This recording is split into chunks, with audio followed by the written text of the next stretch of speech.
Boa tarde a todos. Hoje temos o prazer de apresentar mais um episódio da série GR Reflexões. O webinar de hoje é ESG, o novo normal na tomada de decisões econômicas. Para o webinar de hoje, a gente tem a presença do Cristóvão Alves, da Citaui. Cristóvão vai fazer uma breve apresentação. Fábio Coelho, da AMEC, Leice Donini, da B3, Marcelo Serafim e Marina Cansado, da XP Private. Além de mim, eles vão que vou fazer a moderação desse debate. Sejam todos muito bem-vindos. Esse webinar vai ser gravado, então todas as opiniões que vocês derem estarão gravadas e disponíveis para replay.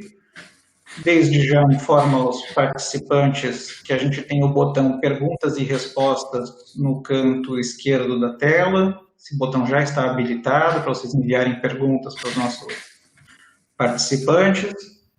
E, Cristóvão, the floor is yours. Obrigado, Denis. Você consegue colocar no primeiro slide da apresentação? Bom, obrigado.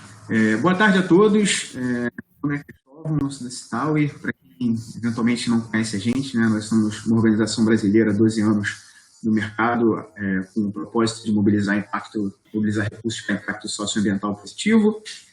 E a gente trabalha bem próximos a empresas e investidores, ajudando eles a integrar ambientais, sociais e de governança dia a dia na estratégia. Né? Aqui com um desafio hoje de tentar passar um pouquinho, 15 minutos, um pouco das principais tendências e mudanças e dinâmicas que a gente vem observando no mercado de investimento responsável, com o advento da pandemia do Covid-19 e o que fica um pouco como legado.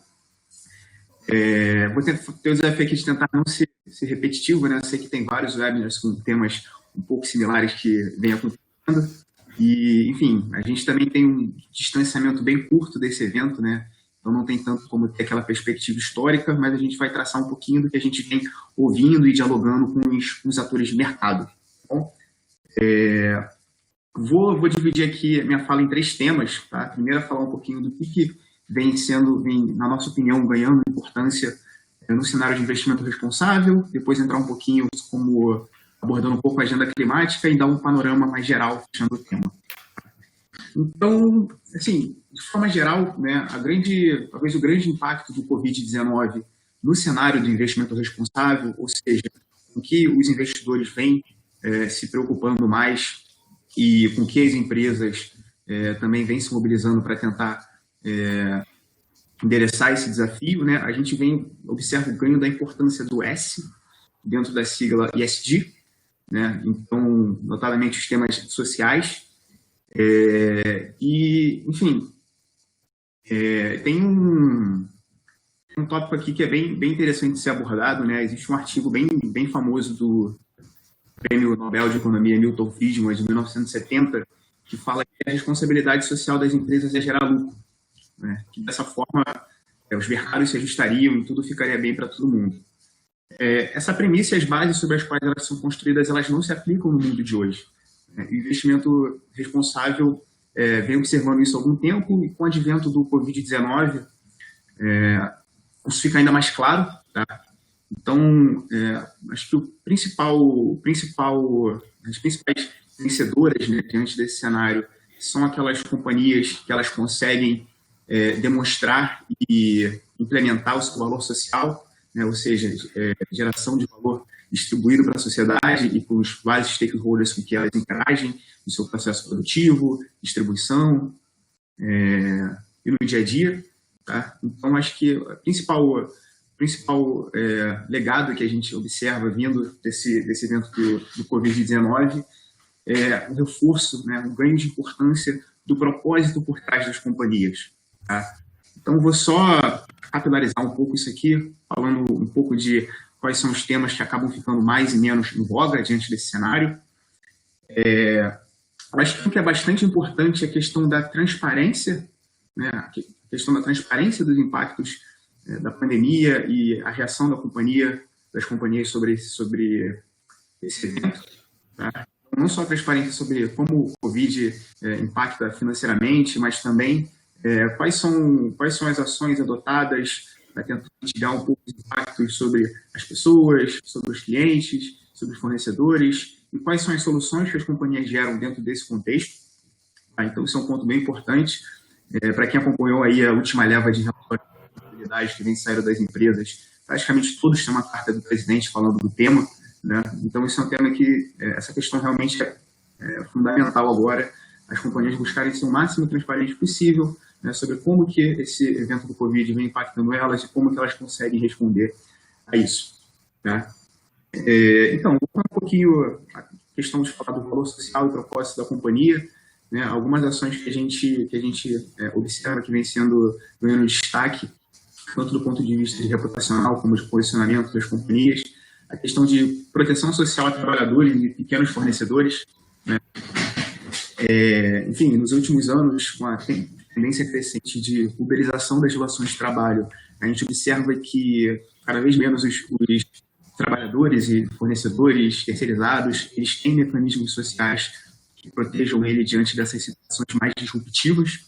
Tá? Então, empresas que conseguem implementar uma prática de não demissão durante esse contexto, ou se tiver que demitir, buscar alternativas de recolocação desses colaboradores, tendem a ser vistas com melhores olhos pela indústria de investimento responsável.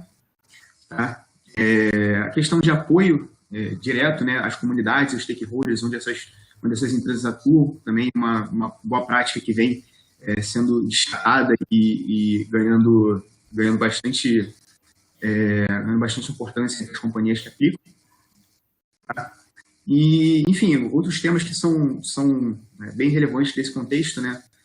Caso as empresas tenham passando por um momento de estrangulamento de caixa e resultados nessa situação do Covid, né? A gente sabe que muitas companhias estão sofrendo bastante esse impacto. Você garantir que, caso você tenha implementar ações de demissão em massa ou eventualmente não conseguir fazer aquele adiantamento para os seus pequenos fornecedores, né, que você pelo menos durante esse contexto, você não pague elevados bônus a executivos ou faça práticas de uso do seu caixa para fazer buyback, recompensações, né, no momento em que os esforços da companhia devem estar ali catalisado para mitigar os impactos sociais, né, do Covid-19. Por fim, eu acho que um ponto que é bastante importante, principalmente nesse momento que a gente está de reabertura parcial da economia, né, é garantir que colaboradores, clientes e fornecedores eles não sejam negativamente expostos a condições de insalubridade física, né, para aqueles que têm que se deslocar e chegar nos seus ambientes de trabalho, e mental, né, para aqueles que, enfim, também estão numa situação de home office, não planejada, como imagino que seja o caso de muitos aqui. Né? Denis, se você puder passar para o slide 2, por favor. Legal. O segundo ponto que eu queria tocar é a questão da agenda climática, né? Então, perdão do trocadilho, mas a agenda que continua quente no cenário ESG. Tá? Então, quando a gente olha para o cenário europeu, né, há muitos anos a questão de mudanças climáticas ela vem sendo uma questão central dentro da discussão de investimento responsável e integração ESG. Né? Enfim, já é um tema que tem bastante relevância há bastantes anos. Historicamente, no Brasil, a gente sempre foi bastante negligente em relação a esse tema.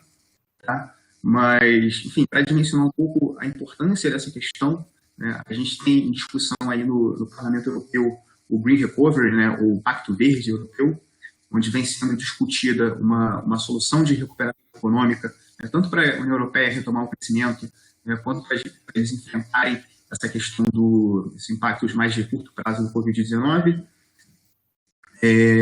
através de soluções e investimentos em setores e atividades que estejam alinhados à transição para uma economia de baixo carbono. Tá? Então, enfim, como que isso impacta no dia a dia? Né? Uma perspectiva de que a gente vai ter nos próximos 5, 10 anos uma migração massiva de recursos, de setores, de atividades, de empresas que são mais emissoras de gases de efeito estufa, que não estejam alinhadas a práticas de mitigação e adaptação a mudanças climáticas, para aquelas companhias que estejam mais alinhadas com uma agenda de descarbonização. Tá? E quando a gente traz isso um pouquinho para o caso brasileiro, né, a gente consegue ver mais recentemente desde empresas, investidores e outras autoridades que vêm cada vez mais tentando se posicionar, se engajar, ou seja, que perceberam a importância do tema clima, né, como uma agenda de sustentabilidade e como um tema que tem impactos ambientais e sociais bastante específicos. Então, destacando aqui a iniciativa Investidores pelo Clima, né, onde a gente teve um grupo de investidores brasileiros cujo patrimônio líquido supera 1,7 trilhão de reais, né, se comprometendo com entender a pegada de carbono em seus portfólios e construir uma agenda de descarbonização mais a médio e longo prazo, né, acaba sendo um marco bastante importante e, por sua vez, vai refletir na forma como esses investidores olham para as companhias, né, então, empresas que venham já implementando uma agenda de descarbonização, elas tendem a ser beneficiadas nesse contexto. Tá? A gente também viu mais recentemente algumas ações mais pontuais, né, como, por exemplo, a carta que foi escrita por ex-ministros da Fazenda e ex-presidentes do Banco Central, né, ou seja, as grandes figuras da economia brasileira, provocando uma agenda, uma maior ação climática, né, e governamental no Brasil, né, e também a carta dos CEOs de 38 empresas, organizações e entidades setoriais, né, pedindo que, enfim, o alto nível do governo federal tenha uma ação mais diligente em relação ao combate do desmatamento, que segue sendo o principal driver, né, de emissões e principal motor de contribuição brasileira, contribuição negativa brasileira para as mudanças do clima. Tá? E, enfim, só fazendo um pouco de um paralelo aqui com o Covid, né, eu acho que nesse momento do Covid, que a gente tem um desafio sistêmico, global, né, e que ninguém tem muita certeza para qual lado a gente tem que ir, fica, de certa forma, um legado, né, que é possível existir um nível de coordenação global envolvendo atores do setor público e privado em prol de um bem que impacte a humanidade inteira. Né. Isso vem ocorrendo, a gente vem tentando construir isso no caso da pandemia do Covid, e não é menos verdade para o desafio climático que se coloca à nossa frente. Tá? Denis, se puder passar para o último slide, por favor. E, por fim, só tentando resumir todos os impactos que a gente observando, a gente escutou desde março, né, quando a questão do Covid-19 se abateu na economia global e em várias nas bolsas do mundo inteiro, uma discussão muito recorrente, né, ou seja, vamos migrar os nossos recursos para aqueles ativos, aquelas empresas, aquelas classes de ativos que são menos arriscadas, né? Porque a gente entende que o momento é de incerteza, então a gente tem que proteger nossa riqueza, nosso valor. Tá? Eu acho que, paralelamente a isso, né, um movimento até anterior a isso, é o Flight to ESG, né, que a gente já vem observando, ganhando bastante força nos últimos anos, a utilização de recursos para empresas, ativos, fundos, né, que tem essa questão de sustentabilidade mais intrínseca. Então, só mostrando aqui um pouco o gráfico da esquerda que vocês estão vendo, né, um gráfico da Morningstar, que mostra a captação líquida, né, ou seja, entrada de recursos em fundos de investimento que são rotulados como ESG nos Estados Unidos. Né. Então, a gente via ali em 2013 e 2018 uma evolução razoavelmente tímida, né, subindo pouquinho a pouquinho, até que a gente tem esse boom, essa virada de chave em 2019, bastante forte, bastante representativa. Tá? Enfim, eu trouxe aqui o caso dos Estados Unidos porque, de certa forma, é um mercado onde o investimento responsável é um pouquinho mais recente, apesar de ser bem mais representativo que no Brasil. Né? Na Europa, eles já são convertidos ao tema há bastante tempo. Então, a gente observa que, de fato, é uma virada na chave. Né? Não acreditamos que isso seja uma coisa temporária. O advento do Covid, ele claro, afetou a captação líquida no mundo inteiro, mas a gente consegue observar que produtos ESG eles são vistos como uma alternativa, né, de resiliência, de produtos menos voláteis. As empresas são vistas como mais resilientes, como uma melhor qualidade de gestão, com maior probabilidade de sobrevivência no longo prazo, né, uma vez que elas estejam alinhadas a temas ambientais, sociais e de governança. Isso é um movimento que a gente vê no mundo inteiro, e quando a gente olha para o Brasil, né, infelizmente a gente não tem um gráfico que consiga resumir esse movimento tão fácil, mas eu imagino que, enfim, todos vocês estão acompanhando nos jornais, no dia a dia, uma discussão muito forte, também aqui de investidores brasileiros, grandes players do nosso mercado de capitais, que vem se posicionando de maneira bastante enfática sobre integração ESG, investimento responsável, né, e sobre a crescente preferência por aquelas companhias e ativos que se mostram mais responsáveis do ponto de vista ESG. Né? Então, enfim, teve o posicionamento que chamou bastante atenção da XP, né? E enfim, a BlackRock, que já vem há algum tempo se manifestando sobre o tema, o Larry Fink, o CEO deles, lançou uma carta bastante contundente recentemente, de certa forma acabou movimentando o mercado inteiro. Tá? E eu acho que assim, a grande mensagem que fica, né, é essa, de que é um desafio enorme, né, é um desafio global, sistêmico, mas, de certa forma, ele não interrompe a nossa transição, a nossa migração para uma economia mais verde, mais sustentável, mais inclusiva. De certa forma, ele traz algumas oportunidades, né, para que a gente construa um novo normal que seja mais responsável, que seja mais verde do que o normal que a gente tinha antes, até porque o normal que a gente tinha antes foi o que colocou a gente nessa situação. Então, isso aqui é um pouco dos tópicos que eu queria trazer hoje, né? Se tiverem perguntas depois, estou aberto à discussão, à conversa. Cristóvão, um dos nossos participantes aqui pediu para dar uma contextualizada o que são os termos ESG. Só para a gente fazer uma régua aqui de nivelamento. Claro.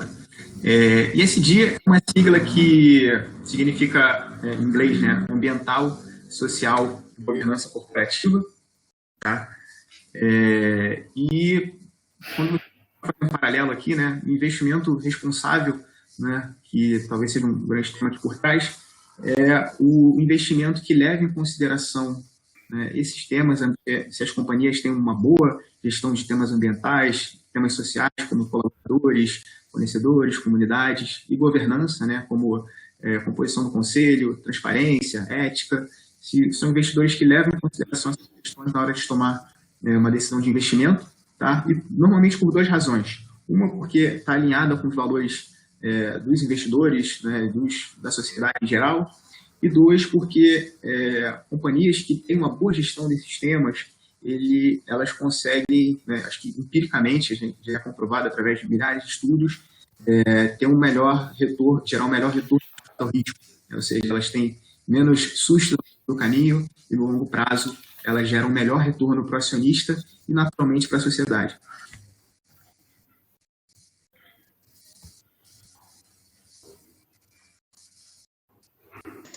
Bacana, eu acho que com isso a gente dá um bom nivelamento. Vamos passar aqui, começar o nosso debate aqui. O Cristóvão falou bastante de outros eventos que aconteceram recentemente. Na semana passada a gente teve o evento da XP Expert. No evento da XP Expert a gente teve alguns painéis específicos de ESG, que a gente viu um significativo crescimento da agenda. E não apenas painéis específicos, mas a gente também viu o ESG entrando com uma temática transversal em diversos painéis, onde os temas foram abordados. Marina, você que é da XP Private, como é que você viu essa questão no evento? Como é que foi a repercussão?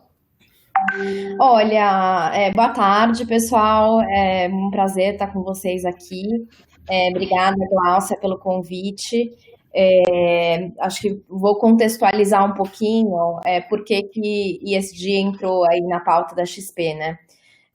Eu, inclusive, acabei de chegar na XP, tem um mês, acabei conduzindo aí algumas dessas sessões dentro da Expert, mas eu há mais de 10 anos já sou ativista e atuante aí nessa pauta de como os investimentos geram, né, impacto positivo no mundo. Então, eu vim para a XP justamente para fortalecer essa agenda, né, especificamente, no meu caso, com os clientes de alta renda do private.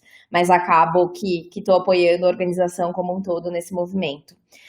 Então, por que, né, que ESG chegou na Expert? Para quem, né, não conhece o evento da Expert, é um evento que é realizado há mais de 10 anos, é o grande evento de educação da XP, né? Então é um evento no qual, em geral, milhares de pessoas participam e a ideia é levar, né, o melhor conteúdo para o investidor da XP. Esse ano a gente fez totalmente online, gratuito, então foi uma super novidade e a gente contou com a participação de mais de 5 milhões de brasileiros. Então, de fato, a gente fez aí o conteúdo, né, dos mais variados, inclusive ESG, chegar para muita gente. Mas voltando à questão de por que ESG entrou na pauta, eu acho que a gente vem aí num caminho de entender, né, que ESG não é um tema novo, ele é algo que está presente no mundo, né? Se a gente for olhar os primeiros fundos que começaram a integrar os fatores sociais, ambientais e de governança na sua forma de fazer análise, datam da década de 1960, 1970 nos Estados Unidos. Mesmo aqui no Brasil, né, o Índice de Sustentabilidade Empresarial da Bolsa foi criado em 2005, o primeiro fundo que trazia esses princípios, né, ESG é de 2010, que é o Fundo Ethical, que é distribuído aí pelo Santander. Então, a gente entende que é um tema que vinha, né, ao longo do tempo, né, ganhando força por uma série de motivos, por um entendimento de que para a gente resolver os problemas do mundo, a gente precisa dessa realocação e redirecionamento de capital, pelo entendimento de que a gente está precificando uma série de ativos de forma inadequada, uma vez que a gente não contabiliza alguns riscos, por entender que tem uma geração, né, minha geração vindo aí com outro chip, com outras preocupações. Então, os motivos são variados, mas a gente, acho que o meu ponto é que ESG não é uma coisa nova, já está no mundo faz tempo, também não é moda. Hoje já representa mais de 1/3 do mercado financeiro global, já é composto por investimentos, que daí cada um vai chamar de um jeito, né? Alguns chamam de investimento responsável, outros chamam de investimento sustentável, mas em geral são, como o pessoal também disse, investimentos que integram os fatores sociais, ambientais e de governança no processo, né, de compreensão daquele investimento e de tomada de decisão. Então, a gente na XP, acho que olhando para todo esse movimento, entendeu que estava na hora, né, de pegar essa bandeira, digamos assim, e ajudar isso a se expandir no Brasil, né? Isso, como eu disse, não é novo, não é moda, muito forte, principalmente na Europa, depois Japão, Austrália, Nova Zelândia, e a gente entende que o Brasil pode ser, né, uma potência aí dos investimentos sustentáveis, tanto porque, de um lado, né, a gente entende que isso vai gerar um melhor gerenciamento de risco, projeções de retorno melhor, retorno aí dos mais variados investimentos tendem a ter uma alta performance, mas do outro lado, porque a gente entende que temos uma responsabilidade e o Brasil, por toda a sua giganteza aí, em termos de recurso natural, tem um papel no mundo nesse século, e a gente entende que por meio dos investimentos sustentáveis, a gente pode conseguir direcionar capital para setores que são fundamentais para a construção do Brasil sustentável.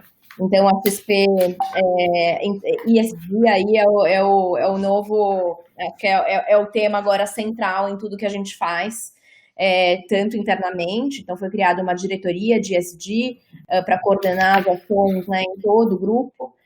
Eu, no Private, estou trazendo isso para a gestão de patrimônio dos clientes, mas tem um compromisso, né, em não só ser uma empresa sustentável, diversa, inclusiva e etc., mas como dar um passo a mais no mercado financeiro, né? Se a XP, num primeiro momento, quis levar, né, transformar a vida do brasileiro, levando mais educação e mais acesso ao mundo dos investimentos, agora tem uma missão adicional, que é ajudar o investidor brasileiro a investir com mais consciência, né, do impacto dos seus investimentos.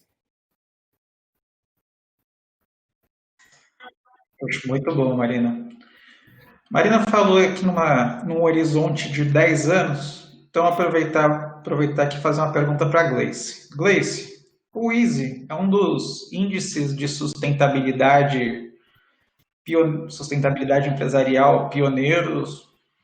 Ele está com consulta pública até dia 24/7 agora. Faltam 2 dias para a gente encerrar essa consulta pública. Quais são as expectativas para o novo EASY? O que você pode contar um pouco mais para a gente, aproveitando essa esteira de ESG, que, como a Marina falou, ela parece muito nova, mas a gente já tem vários elementos, como o próprio EASY, que são sólidos há muitos anos. Exatamente. Boa tarde a todos. Obrigada, Glaucia, pelo convite, Denis, pela condução aqui da conversa. Exatamente. O EASY, esse ano, ele completa 15 anos de existência, então é o 4º índice do mundo criado, então realmente, né, como a Marina colocou, não é um tema novo, a gente já trabalha essa temática na Bolsa há muitos anos, e eu costumo brincar que, olhando dentre os respondentes mais antigos do EASY, talvez eu seja uma das mais antigas, porque desde 2005, nas empresas pelas quais eu passei, eu respondi, eu participava do processo, e agora estou há 9 meses na Bolsa, justamente numa mudança de estrutura e de visão de como a gente vai atuar nessa agenda ESG, proporcionando, né, ao mercado o nosso papel enquanto bolsa de valores, né, como estando no centro do mercado de capitais e tendo aí uma responsabilidade de contribuição com o desenvolvimento do mercado nessas temáticas, oferecendo tanto guias de indução para o mercado nessas temáticas, mas também como produtos e serviços. E aí o EASY, né, o Índice de Sustentabilidade Empresarial, ele é um índice, um produto de bolsa, e que historicamente ele trouxe, né, uma visão de boas práticas para as companhias, né, e aí eu posso falar aqui por experiência própria mesmo, de resposta ao índice como um guia, como um grande guia, e de indução das boas práticas, ele traz esse viés, e a gente entendeu que o mercado evoluiu, precisa também acompanhar as demandas dos investidores que estão cada vez mais colocando essas questões na sua estratégia de investimento, e o EASY, ele é um referencial teórico e que a gente traz aí boas práticas das companhias, mas que ao mesmo tempo tem que trazer uma visão de mercado para o investidor. Então, nesse contexto, a gente, no plano estratégico que a gente, né, desenhou para a Bolsa 2020, 2021, entra uma questão de fortalecimento do portfólio de produtos existentes,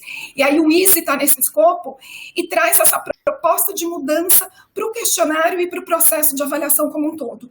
Então, o EASY, ele é um questionário composto por quase 350 questões, divididos em 7 dimensões, que avaliam as práticas da companhia, desde governança corporativa, gestão de funcionários, questões de diversidade, faz realmente uma visão geral das práticas da companhia e gera uma carteira que hoje é composta por 30 companhias, de 36 papéis e 15 setores. Então, são convidadas as 200 mais líquidas para participarem desse processo, que é voluntário, preenchem esse questionário, e aí, ao final do ano, depois da avaliação, a gente tem a carteira. Nesse contexto de mudança, de maior alinhamento com o mercado, a gente está promovendo essa revisão do EASY, em que a gente vai ter o questionário por setor. Então, as companhias, né, no momento de opção de responder voluntariamente o processo, vão selecionar o setor que elas estão listadas na Bolsa, e as perguntas serão direcionadas pelos critérios de materialidade de cada um dos setores.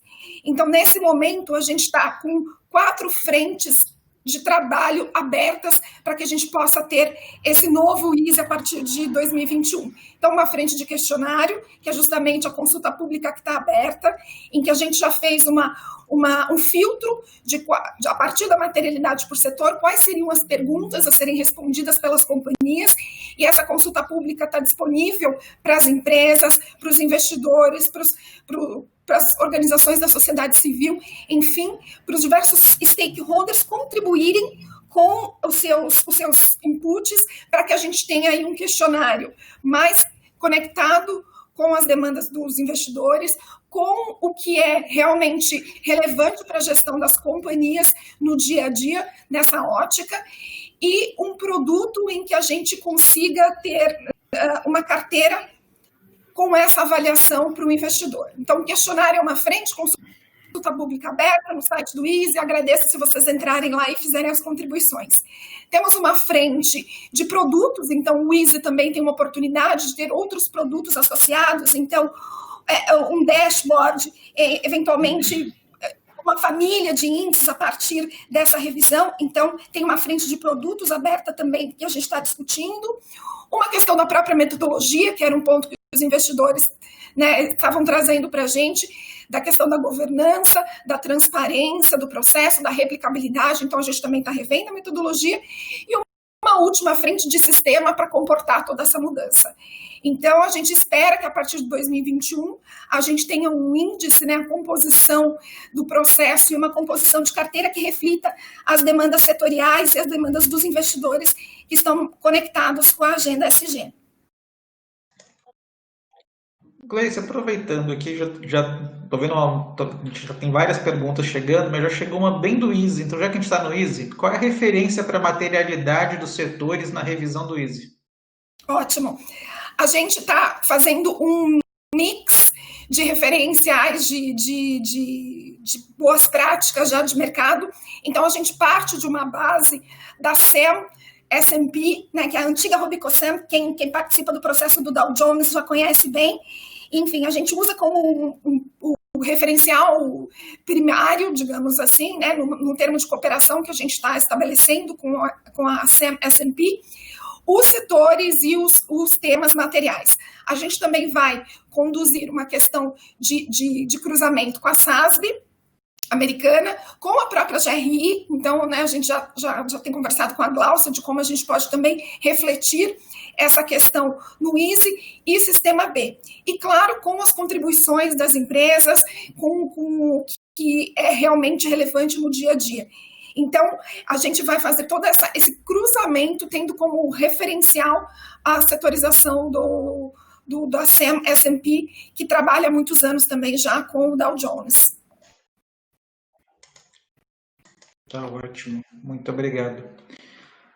Fábio, a gente vê que publicamente a agenda ESG da AMEC cresceu muito em 2020. Como é que você avalia a importância do reporte de sustentabilidade pelas companhias?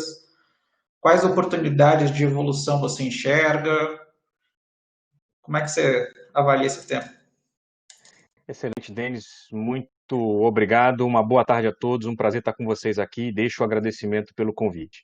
Primeiro, para colocar em perspectiva, né, a AMEC como uma associação de investidores institucionais.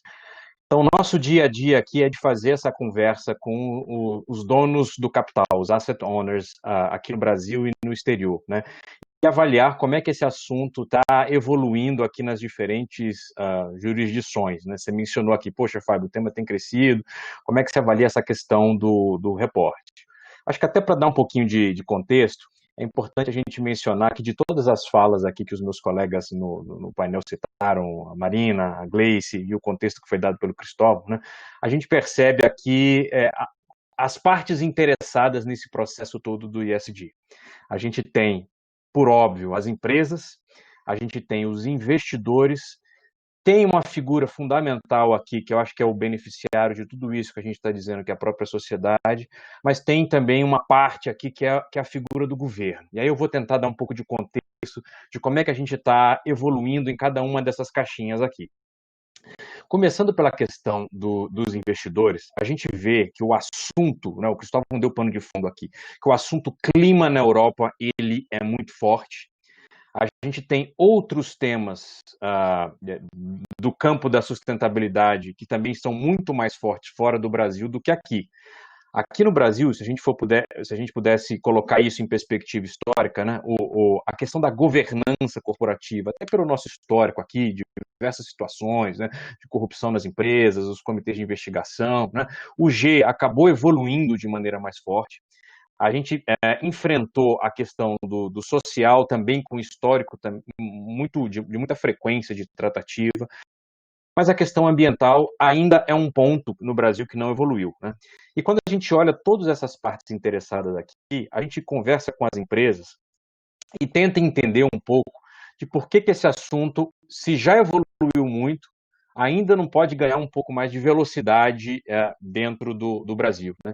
E uma das questões está relacionada exatamente ao que você mencionou aqui. Fábio, como é que está o reporte? Eu vou colocar 3 pontos aqui na minha fala, acho que para organizar aqui o comentário, espero que eu não me perca aqui, mas o primeiro deles, né, é que está relacionado à qualidade da informação, né, e a disponibilidade da informação hoje sobre sustentabilidade no Brasil. Se você é um investidor estrangeiro, quer fazer investimento no Brasil hoje, quer fazer uma alocação em empresas que eventualmente têm um nível melhor de sustentabilidade, onde você procura? Você fala, Fábio, eu vou olhar o Easy, vou olhar como é que está lá, mas se eu quiser fazer uma análise mais aprofundada, eu vou ter que entrar em cada empresa, procurar se aquela empresa tem um relatório de sustentabilidade, quais são as informações que estão no formulário de referência da empresa disponibilizados para a CVM e se eventualmente tem alguma informação no relatório anual. É um trabalho literalmente aqui de picking, né? O stock picking é literalmente você entrar em site por site, empresa por empresa. A MEC tem defendido que o melhor lugar para se fazer o disclosure hoje no Brasil, de fato, deveria ser o relatório anual das empresas. E eu explico por quê. Né? Quando a gente conversa com um grande número de companhias brasileiras hoje, falando daquelas listadas, a gente percebe que eles sempre fazem um relato de, puxa vida, tem um disclosure muito grande, a gente tem que preencher um monte de formulário, tá? E o relatório anual já é um item obrigatório e que, nas conversas que a gente teve, de fato seria o documento, eu acho que poderia dar essa uniformidade para atender essas informações. Tá? O segundo ponto, passando muito rapidamente aqui, está relacionado ao papel dos investidores. A MEC defende uma expressão que a gente chama aqui de engajamento, e lá fora ganha o nome de stewardship. O que é? São os investidores institucionais cobrando as empresas investidas. E essa cobrança tem sido fundamental para, em todo lugar do mundo, o assunto ESG ele ganhar mais corpo e velocidade. E a gente está vendo aqui, a Marina mencionou o posicionamento público da XP, né? Outras casas de investimento no Brasil também se colocando de maneira pública. E puxa, meu último ponto aqui, eu falei que eram 3, que é a nossa visão de que esses compromissos públicos aqui estão se transformando num novo benchmark. Quando você tem um asset owner, um investidor institucional se posicionando publicamente, dizendo que a partir de agora, nas empresas investidas, eles vão cobrar posicionamentos como diversidade na composição dos conselhos, práticas sustentáveis, esse olhar social que o Cristóvão mencionou aqui até durante a pandemia, de como é que eles estão lidando com os colaboradores, quer dizer, tá? Eu acho que todo esse contexto aqui, né, a engrenagem ela vai girar, mas quem tem o poder de acelerar esse processo, na nossa visão, são os investidores institucionais.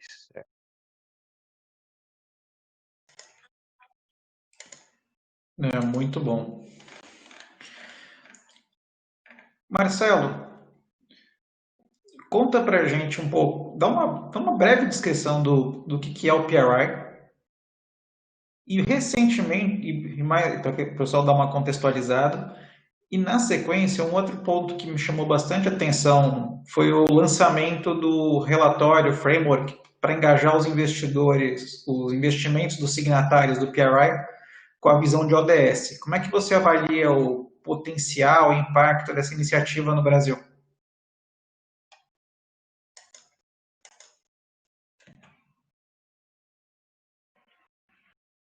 Marcelo, acho que seu microfone está fechado. Desculpa, pessoal.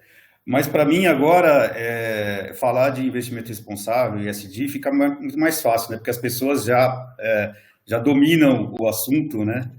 Então, eu acho que é muito gratificante ver que está todo mundo falando quase exatamente da mesma coisa, né? Isso já é um avanço muito grande, tá? O PRI é uma instituição que é suportada pela ONU, que tem o objetivo de fomentar a inclusão dessas questões ambientais, sociais e de governança nas decisões dos investidores, né? E também incentivar com que os investidores façam o que o Fábio acabou de mencionar, o engajamento com as empresas investidas, de forma a tentar influenciar essas empresas a mudarem ou melhorarem seus processos para atingir os targets de melhoria das questões ambientais, sociais e de governança. Então, basicamente, o PRI é composto de mais de 3.100 signatários no mundo. Ele foi criado ou formado em 2006. A Previ, por exemplo, foi uma dos fundadores, signatários fundadores do PRI. E, então, só para dar um pouquinho mais de perspectiva histórica, né? Então, desde 2006, nós temos aqui no Brasil pelo menos um investidor responsável, no sentido de que integram as questões ESG nas suas decisões de investimento.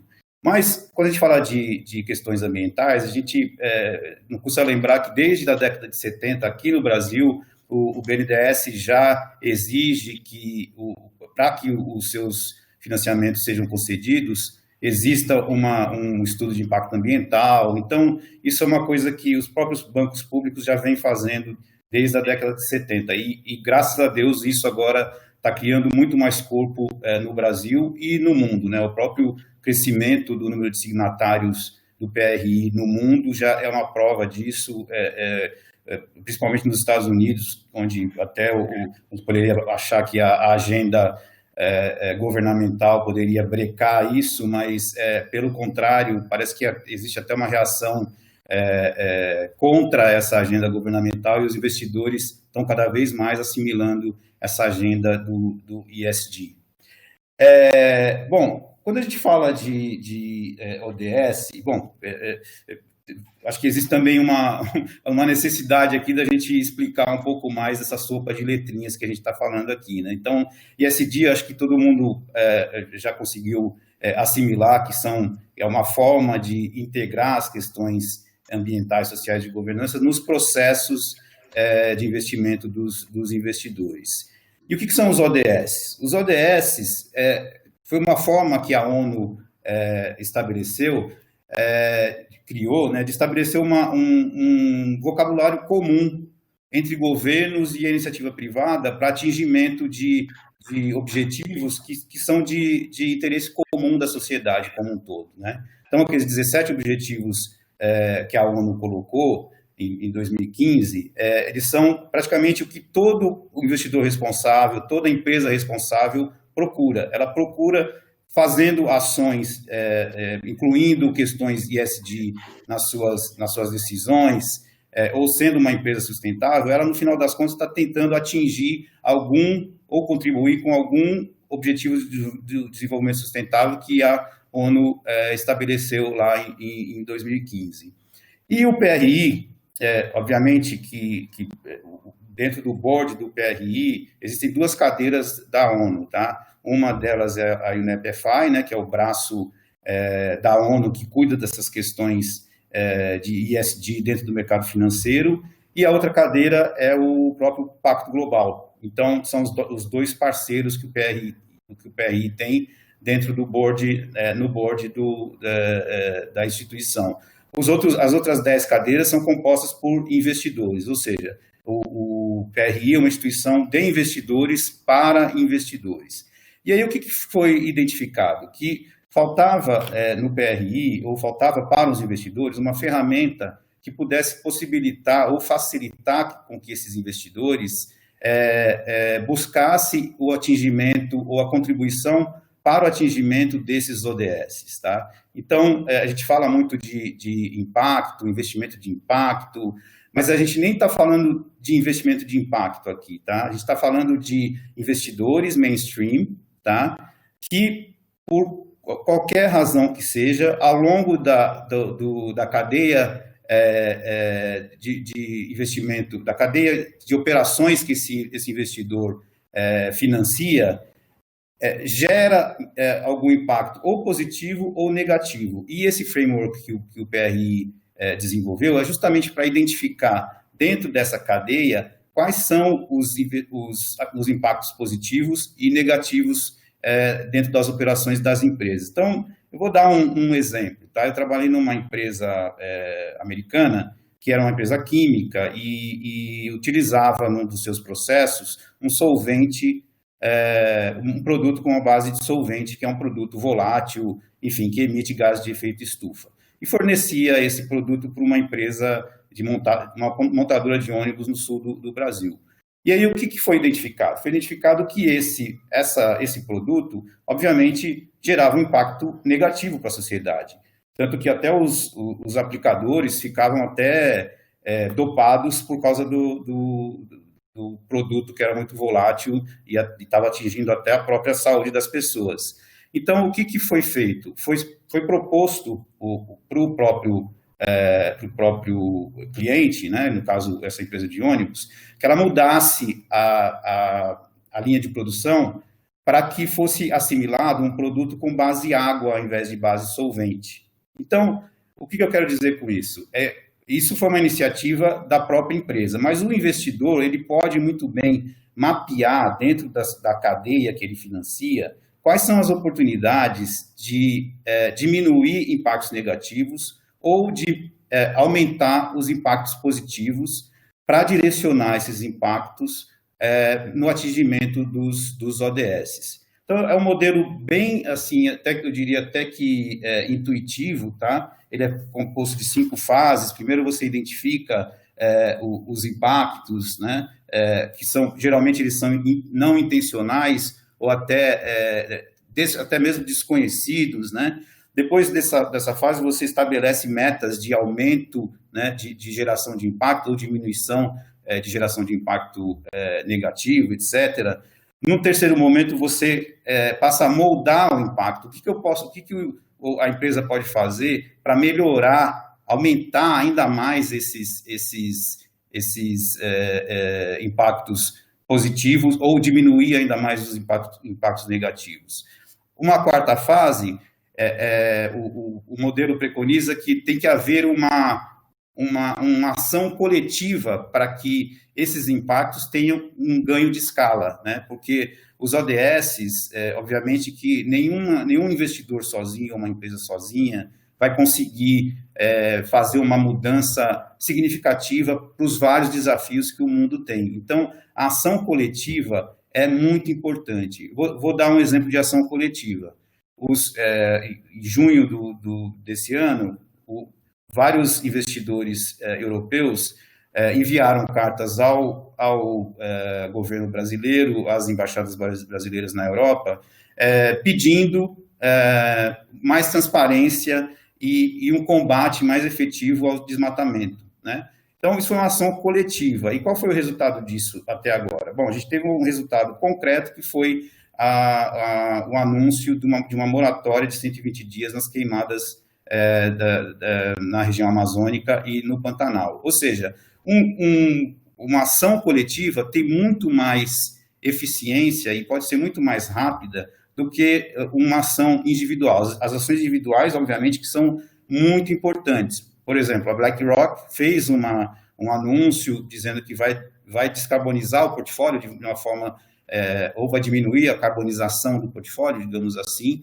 né? Só que isso é fantástico, ninguém nega isso. Só que se a BlackRock desinvestir de um papel que é poluidor, outro investidor menos responsável, digamos assim, ele vai acabar adquirindo aquele papel, né?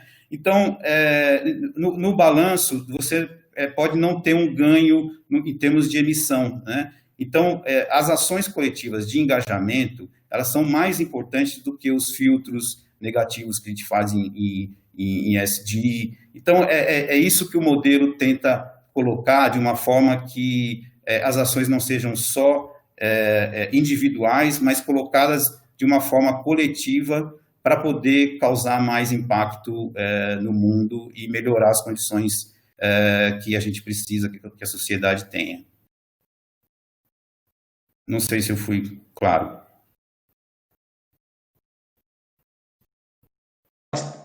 Bastante claro, Marcelo. Eu acho que a gente conseguiu dar uma boa evoluída aqui com a visão sobre o tema.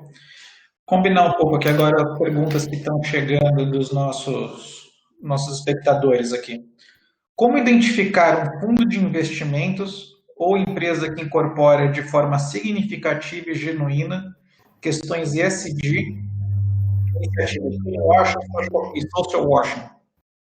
Cristóvão, gostaria de responder essa? Claro, por favor. Então, basicamente, esse é o meu trabalho que a gente faz nesse Tower, né, tentar identificar empresas e fundos que estão, de fato, tendo uma atuação genuína e efetiva do ponto de vista ambiental, social e de governança. Tá? Então, só retomando um pouco o que eu falei lá durante a minha apresentação, ESG, sustentabilidade empresarial, integração disso nos investimentos é um tema complexo. Tá? Então, não tem um tema único, uma resposta única, um sim ou não, preto no branco. Mas tem os caminhos que você pode seguir, né, tentar distinguir aquelas empresas que, de fato, têm interesse genuíno em termos de sustentabilidade e quem está fazendo isso como uma estratégia meramente de comunicação. Né? Você está fazendo nada efetivamente prático. Algumas coisas que eu gosto de olhar, né? Primeiro, a questão da governança da sustentabilidade na companhia. Tá? É importante ver se o departamento de meio ambiente, sustentabilidade, saúde e segurança, os departamentos que são responsáveis por tocar essa agenda dentro da companhia, a quem eles ficam subordinados. Né? Então, se isso aí está vinculado a um departamento de marketing, recursos humanos, relação com investidores, né? Acho que dá para acender um sinal amarelo de que a sustentabilidade está vinculada mais a uma estratégia de marketing, uma estratégia de comunicação do que, de fato, aos negócios, aos produtos e à estratégia da companhia. Outro ponto que acho que é interessante, não é determinístico, mas é interessante olhar também, é quando toda a estratégia e o posicionamento da companhia sobre sustentabilidade não está ligado aos seus negócios. Né? Então, se você tem uma empresa cujo business dela é extrair petróleo no Golfo do México, né, e a estratégia da companhia dela é focada em preservar o quelônio de Fernando de Noronha, eu acho que aí você acende um alerta de greenwashing. Né? Acho que as empresas que de fato são responsáveis, elas vão tentar integrar a sustentabilidade nos seus processos e produtos. Não que o quelônio não seja importante, né? Investimento social privado, filantropia, todas são ações super importantes e fundamentais na sociedade que a gente vive, mas a estratégia de sustentabilidade da companhia não pode ser só calcada nisso. Né? E eu acho que um terceiro ponto interessante é que uma cultura de sustentabilidade, né, ela começa de cima para baixo. Então é importante entender qual o nível de engajamento dos mais altos níveis de gestão da companhia, diretoria, conselho, sobre o tema ESG, né? Se existe diretoria, membros do conselho com background no tema, né, que se posicionam sobre o tema. Enfim, eu acho que isso é bem importante. E acho que, por fim, é importante também entender se existem incentivos, né, para que aquela companhia ela seja responsável e sustentável nos seus negócios. Tá? Então, é interessante verificar se existem metas internas, critérios de remuneração associados a esses temas, capacitação, investimentos para isso. Acho que tudo isso são pontos que você deve levar em consideração para avaliar se uma empresa está fazendo greenwashing ou não. Né? Quando a gente fala de fundos, acho que só contextualizando um pouco, né, os fundos que eram mais focados em temas de sustentabilidade, até muito pouco tempo atrás, eles não iam muito para o varejo. Né? Então, você tinha outros investidores institucionais que iam lá e faziam um aporte de recursos em maior escala nesses fundos. E é aquele investidor que, enfim, vai enviar um questionário, né, de due diligence do fundo e para os gestores responder quais são as estratégias de integração ESG que é usado. Então, você conseguia ter uma relação mais direta. Não sei se a pergunta foi pensando diretamente no caso do varejo, né, mas a distribuição de fundos ESG no varejo, que quer dizer que estaria começando agora, né, 2020, a avaliação dela não é tão trivial assim, tá? Mas algumas dicas que eu posso dar se o fundo for signatário do PRI, você consegue acessar gratuitamente no site do PRI o PRI Assessment, que é um questionário anual sobre as práticas de integração ESG, né, na gestão de recursos desse fundo. Olhar se o fundo disponibiliza uma política de investimento responsável, é um bom posicionamento, a carta do gestor, né? E, enfim, acho que em breve, nos fundos que sejam fundos rotulados especificamente como ESG, ou fundos que sejam tradicionais, mas que incorporam ESG transversalmente na sua abordagem, a gente vai começar a ver esses pontos ainda nas lâminas, né, nos documentos regulatórios do fundo. Mas, por enquanto, eu diria que o caminho ele é mais... as ferramentas que a gente tem são essas que eu coloquei aqui. Bacana. Você acabou de falar de carta do gestor. Vamos fazer uma conexão com uma pergunta que chegou aqui, repercutindo a carta do Larry Fink da BlackRock, que eu acho que a carta desse ano, embora tenha sido a que deu a maior repercussão, não é uma novidade na BlackRock. A gente já é uma sequência de comunicação ESG. E, por outro lado, na renegociação da dívida da Argentina, a BlackRock foi extremamente agressiva na defesa de sua posição. Isso não seria uma contradição? Eu vou começar exprimindo uma opinião, que eu sempre falo que esse dia, quando a Sônia, quando a gente começou nossa série aqui de eventos, a Sônia trouxe muito o econômico. Então, a questão social, ela não se dissocia da questão econômica, então acho que às vezes o investidor acaba sendo muito decisivo na sua posição. Eu queria ver se você, a Marina, e mais alguém gostaria de fazer algum comentário nesse sentido.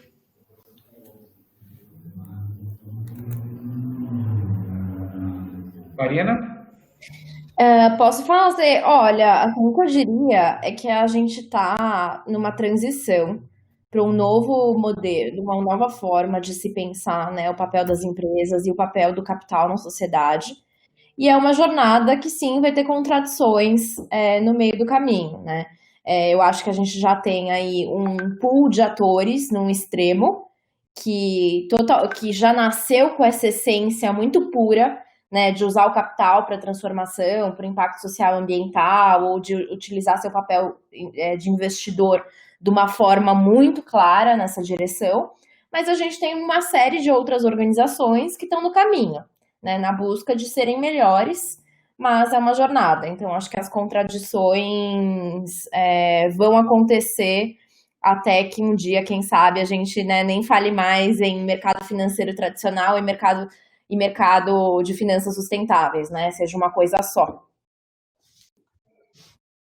Denis, se eu puder também fazer um comentário, eu acho que vou concordar com a Marina, a gente realmente está numa fase de transição, mas eu acho que, como eu citei, que esse diálogo onde você tem os investidores e as empresas investidas, né, ele deve ser frequente e não necessariamente só numa determinada situação específica, como a votação em uma assembleia, ou num episódio de derramamento de óleo, ou eventualmente num episódio de impacto ambiental, tá?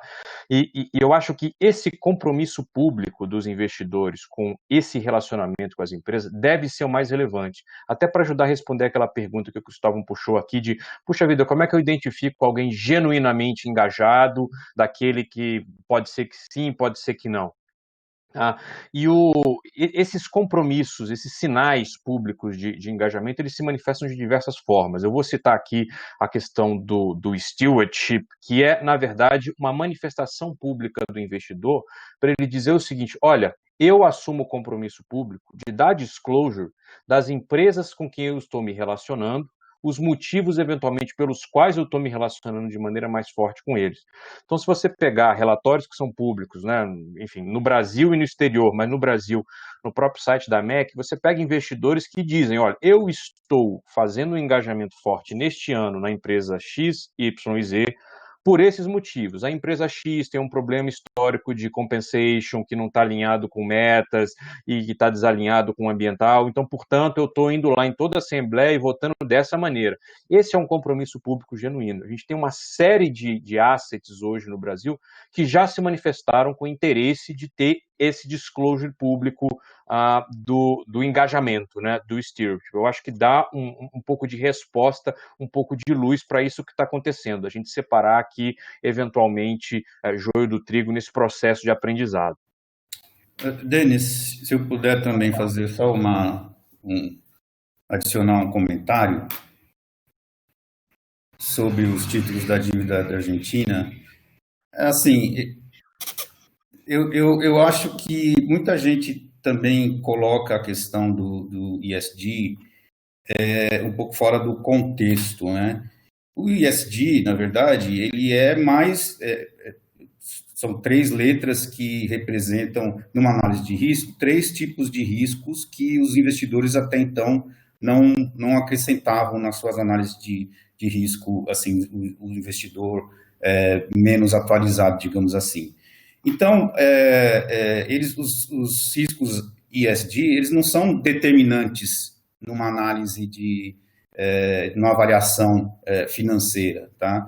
Eles não são colocados na frente de todos os outros riscos, né? É uma avaliação do ponto de vista do PRI, o PRI costuma utilizar uma linguagem bem financeira mesmo, para falar a linguagem dos investidores, afinal de contas é uma organização feita para investidores. Como a Marina falou, não existe uma coisa tão preta no branco como foi colocado, acho que a pergunta quis implicar, né? Eu acho que existem outras considerações quando o investidor está fazendo uma análise de risco, que não considera só, obviamente, questões ASG, mas existe, obviamente, a questão do próprio retorno, né? O mais importante é que o investidor deixe transparente quais foram os critérios que ele utilizou para tomar aquela decisão e se aquela decisão está em linha com o asset owner, que é a instituição que ele tem a procuração para investir o dinheiro, né? Então, que é a própria essência do dever fiduciário. Se está dentro do dever fiduciário, o dever de ser leal ao dono do capital, ok, eu acho que a decisão foi correta e levou em consideração as questões ASG, levou em consideração, tomou a decisão, levando essas considerações, ótimo, isso é integração ASG. Não quer dizer que o investidor sempre vai comprar um green bond ou vai ter que desinvestir um papel lastreado por empresa de combustível fóssil. Não é isso. Eu sempre costumo dizer que é melhor o investidor manter um ativo que seja emissor de carbono, né, que tenha emissão de carbono por trás, e que vá engajar com a empresa ou coletivamente para tentar diminuir as emissões de carbono, do que ele simplesmente vender as ações, porque outro investidor não tão responsável vai comprar aquele ativo e não vai haver nenhum impacto positivo para a sociedade. Então, manter o ativo e atuar em cima das operações da empresa é muito mais responsável do que simplesmente desinvestir. Tá ótimo. Fazendo um gancho aqui, a gente tem uma outra pergunta sobre o estágio da importância dos fatores ESG nos Estados Unidos e, sobretudo, no Brasil. Se a gente olhar o total dos fundos de investimento, que percentual dos recursos administrados já direciona os recursos como fator decisivo às práticas de ESG e o quanto isso é nice to have, mas não decisivo. Eu acho que eu parto da premissa aqui que a gente tem uma questão de impacto no valuation, mas voltando para a pergunta aqui, Marcelo e demais, assim, o quanto isso hoje é nice to have, o quanto é decisivo, quantos fatores ESG hoje impactam a indústria de fundos? Posso falar um pouquinho, né? E aí eu acho que entrar, inclusive, o papel do meu público, né? Que são as famílias de grande patrimônio. Nos Estados Unidos e no Brasil, nos Estados Unidos, né, principalmente, diferente da Europa, nos Estados Unidos foram as famílias, os grandes family offices, as grandes fundações que têm puxado muito essa agenda, né? Por entender que famílias com grande patrimônio têm a possibilidade e também a responsabilidade, né, de garantir que seu capital chegue e faça um impacto social e ambiental positivo. Então, a gente vê que se a gente pegar o público, né, de family offices, esse público de grande patrimônio, hoje 30% dos recursos, né, aí dessas grandes famílias já são alocados em investimento ESG ou investimentos de impacto, né, que daí é uma outra categoria, que são investimentos em geral em startups, em venture capital, mas muito focados em resolver um desafio do mundo e com metas muito claras de impacto, né? Diferente do ESG, que é essa integração que a gente vem falando até aqui. Então, nos Estados Unidos esse crescimento, assim, óbvio que tem estratégias de varejo, mas se deu muito pela mobilização dessas grandes famílias. Inclusive hoje, né, tá na mídia uma notícia que o Morgan Stanley vai ser o primeiro banco que vai informar, né, o quanto que os empréstimos e o quanto que seus investimentos estão gerando de pegada de carbono, né? E essa ação do Morgan Stanley foi fruto de um movimento de grandes famílias empresárias americanas, né, pressionando aí os bancos para que comecem a ter um olhar mais robusto aí para as questões climáticas. Então, o que eu quero dizer é que hoje, assim, se você olha para esse público de famílias, você já encontra, inclusive, famílias que têm 100% do seu portfólio em investimentos ESG Impacto. E é um pouco do movimento que eu estou querendo fomentar aqui no Brasil, né? Uma vez que essas famílias têm a possibilidade, né, de ancorar produtos novos, de talvez apostar numa gestora que vai ter um fundo pela primeira vez, e acaba que, por serem pessoas que concentram, né, muito capital, acaba tendo um poder de pressão muito grande. Então, acho que no Brasil a gente está muito atrás, e aí tem sempre aquela discussão, né, do ovo ou da galinha, que o investidor, né, não cobra mais produtos desse tipo, porque ele entende que, aliás, se ele não investe porque não tem oferta, né, de produtos, ou se as gestoras não fazem mais fundos e produtos porque não tem investidores para investir nesse tipo de produto. Então, fica um aí um pouco jogando a batata quente para o outro, e acho que está mais do que na hora da gente ampliar aí a oferta de produtos desse tipo que cheguem, né, não só para o investidor de alta renda, mas assim como na XP está sendo feito, né, que possa chegar para o investidor mais ampliado. Mas, respondendo aí de forma objetiva, a gente está muito atrás. Em 2 meses, a gente já teve assim, um boom aqui de produtos no Brasil, e aí fica, né, sempre esse desafio de diferenciar o jogo do trigo. Mas eu acredito muito no papel das famílias de grande patrimônio em acelerar esse processo e ancorar novos produtos.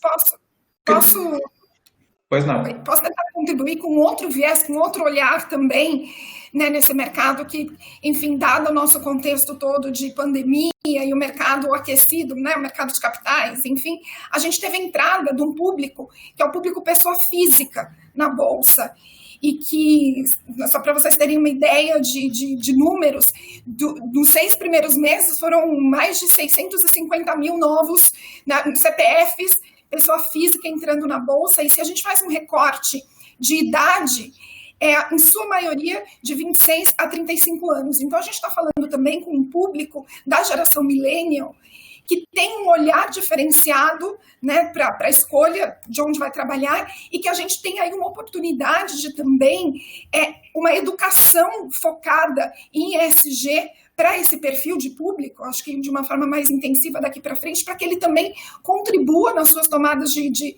decisão de investimento para puxar essa agenda e para colocar a sua alocação em empresas que estejam trabalhando a temática, nos fundos, enfim. Eu acho que a gente tem agora também uma oportunidade para esse recorte da pessoa física para trabalhar nesse viés e aí, com isso, puxar o mercado. E entendo que é uma tendência que se mantém ainda por um tempo. A gente tem muita oportunidade ainda de trabalhar com renda variável olhando pessoa física. Então, acho que além dos family officers, a gente tem aí uma oportunidade do público, pessoa física, para trabalhar também para as temáticas ESG. Bacana. Eu vou pedir para o Cristóvão e para o Marcelo, na sequência, fazerem um comentário, explorarem um pouquinho mais sobre essa questão do impacto do ESG no valuation das companhias dentro dos portfólios. Mas enquanto os dois pensam 1 minuto sobre isso, tem um comentário, estou lendo aqui um comentário aqui de uma investidora da XP, que ela pediu para o analista de fundos há cerca de 2 meses o produto, e o produto não tem no site da empresa, no site da empresa não tem a carteira do fundo. E esse é um ponto bastante interessante, porque não estou advogando, mas boa parte das gestoras brasileiras hoje tem esse perfil. Eles não têm nas suas lâminas as carteiras. E sendo que esse é um trabalho que, gente, acho que fica aqui um ponto tanto para a Marina endereçar na XP, para o Fábio e para o Marcelo levarem para os seus associados e investidas, que além de não ser uma boa prática, é algo que não dá para esconder, porque se eu entro hoje no sistema da CVM, que não é friendly, não é 100% friendly, mas eu consigo abrir a carteira com 3 meses de defasagem. Então, acho que hoje a gente tem que primar um pouco mais, primar pela transparência e abrir essas carteiras. Acho que não dá mais para deixar fechado. Cristóvão e Marcelo, querem comentar sobre a questão do valuation? Impacto do ESG no valuation? Claro. Bom, vou dar uma geral, né, sobre o que eu penso sobre isso. Se tiver algum ponto mais específicos que você quiser que eu entre dentro, é só falar. Tá? Então, primeiramente, minha posição sobre o tema é que é fundamental, né, você ter alguma métrica de valoração, né, dos riscos e oportunidades que são trazidos pela sustentabilidade, por temas ESG, no valuation das companhias. Tá? Eu diria ainda que é a única forma que você consegue botar no papel e ver se aquilo vai afetar ou não o valor de uma ação. Tá? Enfim, eu acho que quando a gente... É uma agenda que a gente vem tentando empurrar bastante aqui na indústria de investimentos no Brasil. Tá? Existem alguns desafios, é claro, né? Desafios relacionados à qualidade da divulgação de informações ESG das companhias, que são necessárias para você ter esse valuation atualizado. Desafios associados a nível de auditoria, né, o assurance que você tem sobre essas informações. É um outro desafio. E desafio acerca de previsibilidade, né, de eventos ambientais, sociais e de governança, que a gente já observou nos últimos anos, né, que tem um impacto enorme, uma capacidade enorme de movimentar a Bolsa. 3, 4 anos para trás, todos os grandes eventos que movimentaram a Bolsa foram ESG. Então, a gente teve Mariana, a gente teve Joesley Day, a gente teve Brumadinho, a gente teve a questão do Salgema em Alagoas, a gente teve o próprio coronavírus. Né? Então, assim, é fundamental você ter isso numa métrica quantitativa para você entender se você está levando em consideração os riscos e oportunidades que esses temas trazem. Gostaria de fazer uma ressalva também, dizendo que você não consegue capturar, apesar de ser muito importante, você não consegue capturar tudo através de métricas e números. Né? Então, é bastante importante você ter uma camada de análise qualitativa por cima, especialmente para você conseguir considerar temas associados à governança. Tá? E assim como o impacto que essas companhias geram para a sociedade, né, que não vão trazer diretamente retorno para ela, mas que, enfim, a longo prazo pode contribuir para uma reputação positiva, pode atrair mais investidores. Então, nem tudo você coloca ali no modelo de fluxo de caixa descontado e consegue identificar, mas grande parte você consegue. Tá? E, assim, eu acho que o último ponto, só para fechar essa minha fala, que muitas vezes a gente enfrenta um ceticismo, né, das pessoas acreditarem que, mas como é que você vai incorporar temas como seca, mudanças climáticas, questões de fornecedores, que existem tantas incertezas associadas. Assim, nos modelos tradicionais de valuation, você incorpora câmbio, você incorpora preço do petróleo e minério de ferro, né, que existe o maior nível de volatilidade possível. Então, assim, é algo que totalmente já vem sendo incorporado em várias gestoras, tá? E é algo que a gente fortemente incentiva do ponto de vista de analistas ESG de empresas. Eu vou complementar bem rapidinho o que o Cristóvão falou, acho que concordo com tudo que ele disse. Hoje, inclusive, por coincidência, eu tive uma call com uma gestora que só trabalha com turnaround, que é uma private equity ou seja, faz avaliação de empresas que estão com dificuldades e tal. E no modelo de valuation deles, eles têm exatamente isso, eles já incluem ESG, eles têm interesse em ser signatários do PRI, mas eles já têm essa filosofia, e eu diria que é muito importante que os LPs, né, os cotistas, realmente cobrem disso, né? Cobrem esse tipo de análise, porque educar os LPs, eu acho que é mais importante até para que eles cobrem, né, e estejam atentos a esse tipo de análise, porque senão fica muito fácil, né, uma empresa ser avaliada sem considerar essas questões ou considerar de forma somente lateral, e obviamente que ela vai ficar com um valor muito maior do que deveria, se considerar os gastos que ela vai ter, que o gestor vai ter para resolver as questões ambientais e sociais que ela eventualmente tenha, né? Tá ótimo. Um ponto bastante relevante para a gente levar em conta é que a queda de juros ela cresce a pressão por busca de ativos de maior retorno no Brasil.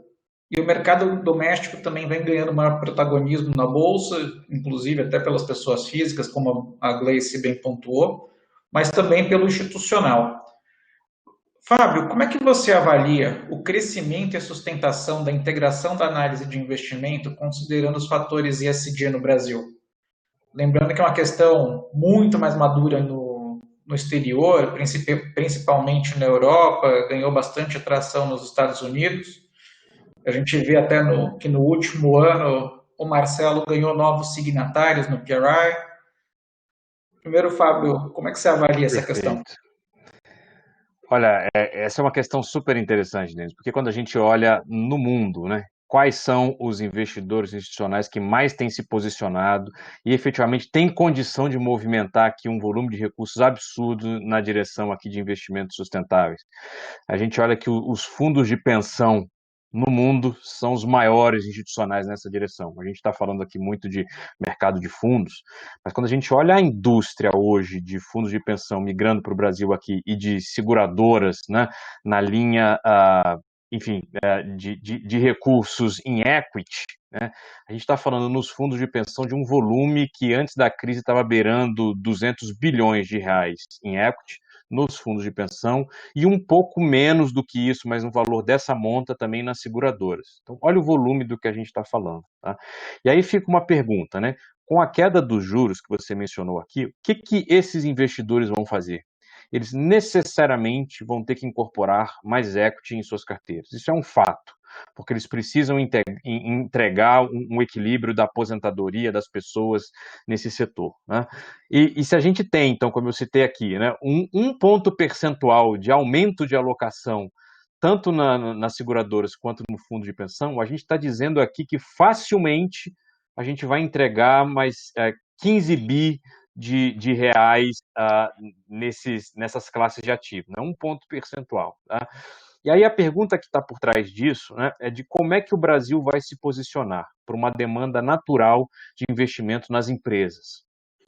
As empresas, certamente, que estão mais preparadas, vão largar na frente, mas eu ouso dizer que está faltando um movimento para acelerar essa engrenagem toda. Acho que a Marina citou aqui o ponto, né? Que eu acho que é o papel daquele player que eu citei no começo, que é o regulador, né? Porque a gente pode ter esse movimento natural, olha, eu estou demandando mais, é o ovo, a galinha, o investidor que tem o produto que está faltando, quem tem que demandar, mas se a gente tiver uma organização das informações, de como as empresas devem reportar, do que os investidores institucionais devem eventualmente dar disclosure, você citou aqui as lâminas dos produtos, né? A gente acelera esse processo. Porque o processo de adesão ao mundo da sustentabilidade, ele pode vir pelo amor ou ele pode vir pela dor. Né? E se ele vem pela dor, a gente está falando exatamente assim, poxa, a pessoa tem que se conscientizar, e depois senão vai perder negócio. Né? E se vem pelo amor, é o que a gente está vendo aqui desses compromissos públicos. Mas se a gente quiser fazer o catch-up da velocidade com que a Europa está navegando, os Estados Unidos está navegando, a gente precisa dar o empurrãozinho regulatório, o nudge, para efetivamente todos os players do mercado terem condição agora de navegar em bases iguais. A Europa está muito na frente, a gente não pode, na largada, preparar aqui um Green Deal ou algo dessa natureza. Acho que tem uma escadinha para a gente percorrer, mas eu acho que um empurrãozinho regulatório, um ajuste eventualmente na lei das SAs, eu acho que vai dar aqui uma base de comparação muito mais equânime para tudo isso.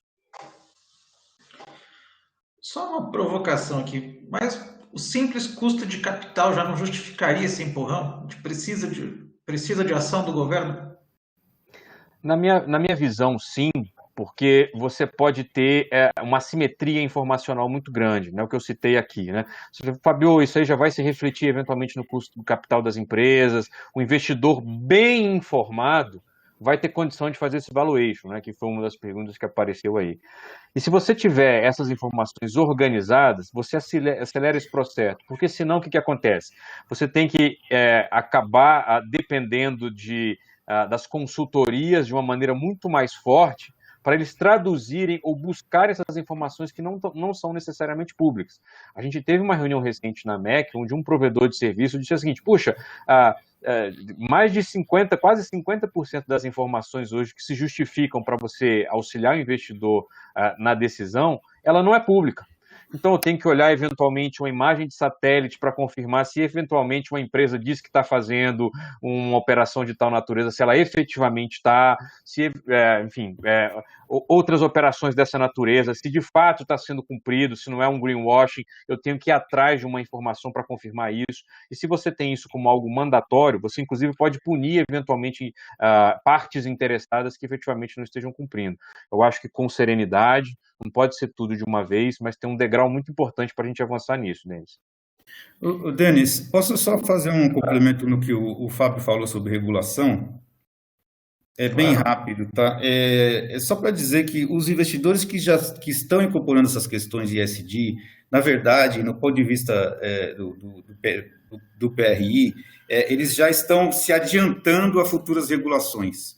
Porque como a gente não tem feito o nosso dever de casa em termos de redução de emissão de gás de efeito estufa, essa regulação vai chegar daqui 5 anos e vai pegar muita gente de surpresa. Ou seja, vai pegar os investidores que não estão levando isso a sério de surpresa. Então, os investidores que já começaram a fazer essa integração já largam na frente, porque não vai sofrer os impactos de uma regulação mais restritiva, que já está acontecendo, na verdade, na Europa. Isso já está muito forte. Aqui no Brasil também está começando a ficar mais intenso.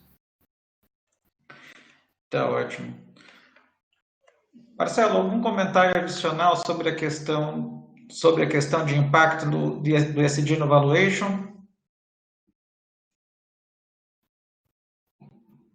Não, eu acho que a questão do valuation, eu acho que você está falando com relação a essa pergunta que foi feita, se existe um impacto positivo. Isso é um pouco, acho que seria um pouco leviano em dizer, ou talvez tendencioso em dizer que uma empresa vale mais porque ela é ESG. Tem 90% dos estudos que foram feitos até agora, em mais de 2.000 estudos que foram feitos, mostram que as empresas que fazem integração dessas questões, ou os investidores que fazem essa integração dessas questões nas decisões de investimento, eles ou a performance é tão boa quanto o mercado, ou melhor que a do mercado, tá? Melhor que a do benchmarking.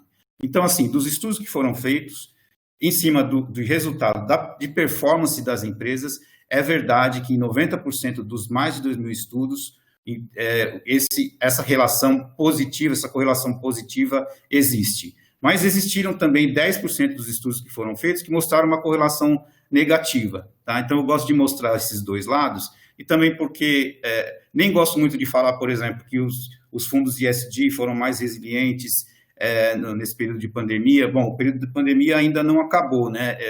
Eu sou um pouco mais pé no chão. Ótimo que tem indicativos para isso, mas eu gosto de esperar um pouquinho mais para ser mais assertivo nesse sentido. Mas tudo indica que sim. Pessoal, infelizmente o nosso tempo está acabando e eu gostaria de pedir um check-out de vocês, 30 segundos para responder o que você sai daqui hoje, o que você vai pensar nos próximos dias, o que o nosso webinar te fez pensar. Quem começa? Eu posso começar. Acho que a gente está num momento da humanidade muito crítico e cabe a cada um de nós pensar o que nosso capital está nutrindo, onde a gente está investindo, que nosso capital, como esse capital está circulando no mundo e que impactos, né, ele está gerando antes de voltar na forma de rendimento. Então, acho que tem um trabalho de todos, né, de trazer essas reflexões. Acho que a gente está muito mais avançado nas reflexões de consumo do que nas reflexões de investimento. E acho que, assim, grande parte da expansão da Europa se deveu à pressão, né, dos investidores. Então, acho que tem esse trabalho de cada um de nós e precisamos dos grandes investidores, sejam institucionais, sejam grandes famílias, ancorando aí esses novos produtos, essas novas arquiteturas. E lembrando que tudo isso é um mindset, né? Uma forma de pensar o investimento e o papel do capital, que se materializa em fundos, produtos, mas no final das contas a gente está falando de um jeito diferente de entender o papel do dinheiro no mundo e entender o capital como aí uma ferramenta importantíssima para a gente ter um planeta no qual a gente possa viver e que seja bom aí para nós e para as próximas gerações. Muito obrigado, Mariana. Eu posso dar continuidade. Bom, acho que sabe aqui com uma perspectiva de bastante satisfação, né? Quando eu comecei a trabalhar com ESG em 2013, era algo até difícil de você falar, de você comunicar, porque os principais agentes do mercado não sabiam o que era, né? E, enfim, 7 anos depois, a gente vê XP, B3 super posicionados no tema, um PRI cada vez mais fortalecido, uma MEC atuando bem próximo, né, aos investidores. Eu acho que é uma mensagem bastante positiva de como esse tema ele vem sendo trazido, né, porque a gente chama de investimento mainstream no Brasil, e é uma perspectiva muito positiva. Acho que tanto do lado dos investidores institucionais, né, que se dão que isso é importante, e cada vez mais também pelo lado dos investidores pessoas físicas, né, que eu vejo uma curiosidade crescente nesse ponto. Então, acredito que futuramente a gente vai ter mais produtos, mais informação e um nível de contato mais próximo desses investidores junto a fundos, junto a empresas, para que a gente consiga, de fato, fazer a transição no caminho que a gente quer. Perfeito. Posso comentar aqui a visão. Na verdade, eu vou deixar uma pergunta, que é a pergunta de como é que o Brasil vai se posicionar diante de tudo que está acontecendo. Eu acho que uma resposta que vai exigir muita reflexão sobre como o país vai enfrentar essa questão, seja do ponto de vista governamental, o Marcelo citou aqui, né, o que está acontecendo aí do ponto de vista de posicionamento público sobre a agenda green, né, green bonds no Brasil, agenda de infraestrutura vindo muito forte. Eu ouso dizer, inclusive, que em algum momento o Brasil vai, inclusive, ter que emitir um green bond soberano. Eu acho que é uma sinalização pública muito forte desse comprometimento todo, e eu deixo aqui mais uma vez a pergunta, né, como é que nós vamos nos posicionar essa agenda que está vindo forte ao redor do mundo inteiro?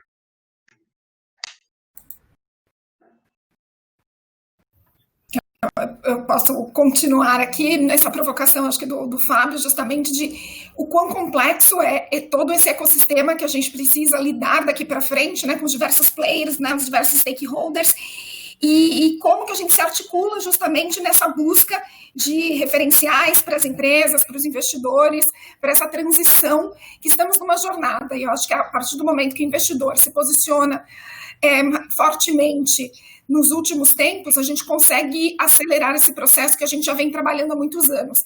Então, como aproveitar toda essa questão, todos esses players que estão agora nesse cenário, para a gente criar as boas articulações e a gente atingir os objetivos de desenvolvimento e de contribuição para o país.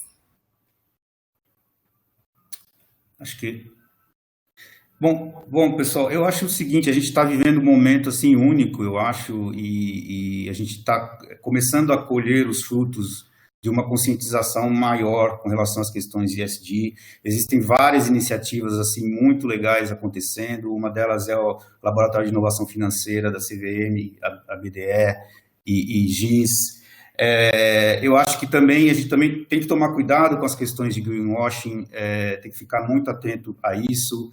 Nós vamos precisar de ações coletivas, mais uma vez, para a gente poder normatizar um pouquinho mais o mercado e também fazer a pressão fazer o nosso dever de casa, digamos assim, que é pressionar outros stakeholders que estejam emperrando essa agenda de alguma forma, sejam eles formuladores de política pública, sejam eles associações. Eu acho que falta também a gente, como investidor brasileiro ou até empresas brasileiras, serem um pouco mais afirmativas no sentido de confrontar algumas iniciativas que vão justamente contra essa nossa agenda. Então, mas no geral, eu acho que a gente está vivendo um momento muito bom e espero que a gente colha os frutos em breve. Bom, assim a gente conclui nossos participantes. A gente chegou ao final do webinar. Eu chego a uma conclusão que nosso webinar hoje era uma pergunta: se é um novo normal na tomada de decisão de investimentos. Eu acredito que, mais do que um novo normal, é uma agenda que já existe há algum tempo. Quem vem trabalhando melhor essa questão ESG tem tido melhores retornos sobre investimento, quer seja investimento por parte das próprias companhias, como pelos investidores financeiros. Ou seja, acho que é uma agenda para a gente que segue em constante evolução. Muito obrigado. Na próxima semana, na quarta-feira, a gente tem um novo webinar sobre a comunicação estratégica. Muito obrigado e até a próxima semana. Obrigado. Um abraço a todos, gente. Até mais. Tchau, gente. Obrigada, tchau, tchau.